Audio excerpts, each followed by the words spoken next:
Assalamualaikum warahmatullahi wabarakatuh. Pada video kali ini saya akan menjelaskan koneksi antar materi modul 1.3 visi guru penggerak refleksi dan pemahaman antar modul 1.1, 1.2 dan 1.3. Perkenalkan, saya Mustamin dari SD Negeri 2 Kalosi, calon guru penggerak Angkatan 7 Kabupaten Nrekang dengan fasilitator Imran Rosyadi dan pengajar praktik Dr. Edi Wardoyo SPD MPD. Modul koneksi antar materi 1.1 Filosofi Ki Hajar Dewantara, Modul 1.2 Nilai dan Peran Guru Penggerak, Modul 1.3 Visi Guru Penggerak. Korelasi visi guru penggerak pemikiran Ki Hajar Dewantara. Pendidikan adalah tempat persemaian benih-benih kebudayaan dalam masyarakat. Pendidikan menuntun segala kekuatan kodrat yang ada pada anak-anak agar mereka dapat mencapai keselamatan dan kebahagiaan yang setinggi-tingginya. Seorang guru dalam menyusun visi diharapkan mampu mengembangkan dan mengomunikasikan visi yang berpihak kepada murid, memiliki nilai sehingga dapat berkembang sesuai dengan kodrat alam dan kodrat zaman. Keterkaitan visi guru penggerak dengan nilai dan peran guru penggerak. Nilai guru penggerak yaitu berpihak pada murid, mandiri, reflektif, kolaboratif, dan inovatif.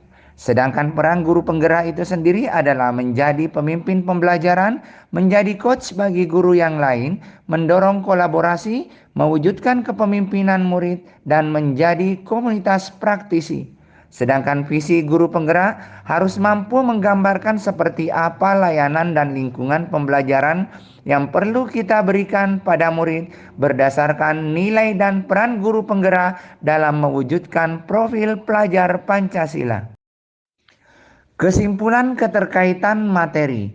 Visi guru penggerak dapat terwujud apabila guru penggerak menyusun visi sesuai dengan pemikiran Ki Hajar Dewantara yang berpihak pada murid dan menerapkan nilai-nilai dan perannya serta visi yang dimiliki terukur, konkret, direncanakan dan dilaksanakan secara sistematis dengan pendekatan inquiry apresiatif. Saya sebagai calon guru penggerak memiliki visi yaitu terbentuknya peserta didik yang unggul dan beriman, yang merupakan singkatan dari berkarakter, empati, religius, inovatif, mandiri, aktif, dan nasionalis dalam mewujudkan profil pelajar Pancasila. Prakarsa perubahan, saya akan mewujudkan peserta didik yang unggul dan mandiri berlandaskan profil pelajar Pancasila. Dalam menyusun visi, saya menggunakan tahapan bagja, yaitu buat pertanyaan umum, ambil pelajaran, gali mimpi, jabarkan rencana, dan atur eksekusi. Pada tahapan buat pertanyaan utama, pertanyaannya adalah apa yang harus saya lakukan untuk mewujudkan peserta didik yang unggul dan mandiri. Sebagai tindakan atau penyelidikan yang saya lakukan, yang pertama adalah mencari informasi bagaimana mewujudkan peserta didik yang unggul dan mandiri. Kedua, mencari referensi dan literatur melalui buku atau media. Kemudian yang ketiga adalah berkonsultasi dengan pihak yang berkompeten. Tahapan yang kedua adalah ambil pelajaran. Pertanyaannya, siapakah orang yang pernah berhasil mewujudkan peserta didik yang unggul dan mandiri? Selanjutnya, bagaimana mereka mewujudkan peserta didik yang unggul dan mandiri? Aktivitas apa saja yang dilakukan untuk mewujudkan peserta didik yang unggul dan mandiri? Dan situasi apa saja yang selama ini telah mendukung usaha dalam mewujudkan peserta didik yang unggul dan mandiri?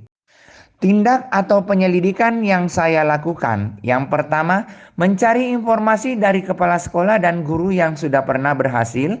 Kedua, mencari tahu dan mencatat bagaimana cara guru dan kepala sekolah mewujudkan peserta didik yang unggul dan mandiri.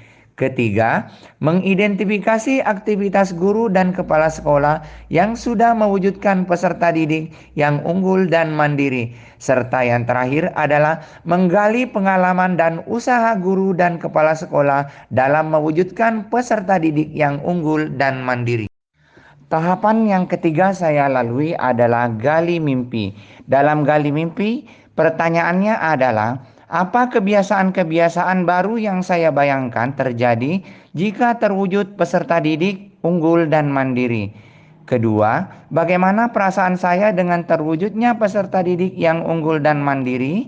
Apa saja hal-hal baru yang bisa saya lakukan setelah terwujud peserta didik yang unggul dan mandiri? Dan terakhir adalah apa sumber daya yang kita bayangkan akan tersedia dengan terwujudnya peserta didik yang unggul dan mandiri? Sebagai tindakan atau penyelidikan yang saya lakukan pada gali mimpi adalah membuat gambaran atau skema dan menyusun program pembiasaan yang mampu meningkatkan keunggulan dan sikap mandiri peserta didik.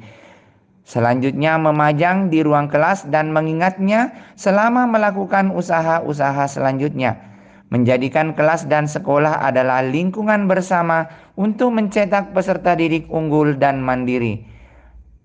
Membuat daftar kegiatan baru untuk mengoptimalkan potensi mandiri dalam pembelajaran. Tahapan keempat yang saya lalui adalah jabarkan rencana. Dalam jabarkan rencana, pertanyaannya adalah, apa langkah paling sederhana atau langkah pertama yang bisa dilakukan? Berapa lama target untuk mewujudkan peserta didik yang unggul dan mandiri? Apa tindakan-tindakan yang mendukung usaha mewujudkan peserta didik yang unggul dan mandiri? Bagaimana mengukur kemajuan dan melanjutkan langkah? Serta bagaimana cara untuk saling menyemangati usaha bersama dalam mewujudkan peserta didik unggul dan mandiri. Selanjutnya, tindakan yang saya lakukan dalam jabarkan rencana adalah membuat capaian realistis setiap semester, membuat catatan besar target yang akan dicapai per semester dan memajangnya di ruang guru dan ruang kelas, memasang pengingat di gawai, meminta kepala sekolah dan rekan sejawat untuk mengingatkan, bertanya kepada peserta didik yang unggul dan mandiri, serta menyusun strategis dan pembiasaan dan memberi kesempatan kepada peserta didik yang unggul dan mandiri. Tahapan yang terakhir atau tahapan kelima adalah atur eksekusi. Dalam atur eksekusi, pertanyaan yang saya berikan adalah, siapa yang bisa mengarahkan dan memantau kegiatan yang dapat mewujudkan peserta didik unggul dan mandiri? Siapa saja yang akan saya libatkan dalam mewujudkan rencana ini? Kapan usaha mewujudkan peserta didik yang unggul dan mandiri mulai dilakukan? Bagaimana pencatatan kemajuan untuk mewujudkan peserta didik unggul dan mandiri? Serta siapa yang akan menampung curhatan tentang kesulitan-kesulitan melakukan usaha dalam mewujudkan peserta didik yang unggul dan mandiri? Tindakan atau penyelidikan yang saya lakukan pada tahapan terakhir atur eksekusi adalah, satu, mengajak kepala sekolah, rekan guru yang memiliki keinginan dan frekuensi yang sama, bergabung dengan komunitas yang memiliki keinginan untuk mewujudkan peserta didik yang unggul, melakukan pembiasaan dan pembinaan di lingkungan sekolah, bimbingan secara rutin, menyediakan wadah untuk menggali kemampuan, dan yang terakhir adalah bekerja sama dengan rekan guru untuk melakukan hal yang sama. Demikian penjelasan tentang koneksi antar materi modul 1.3. Terima kasih atas perhatiannya. Mohon maaf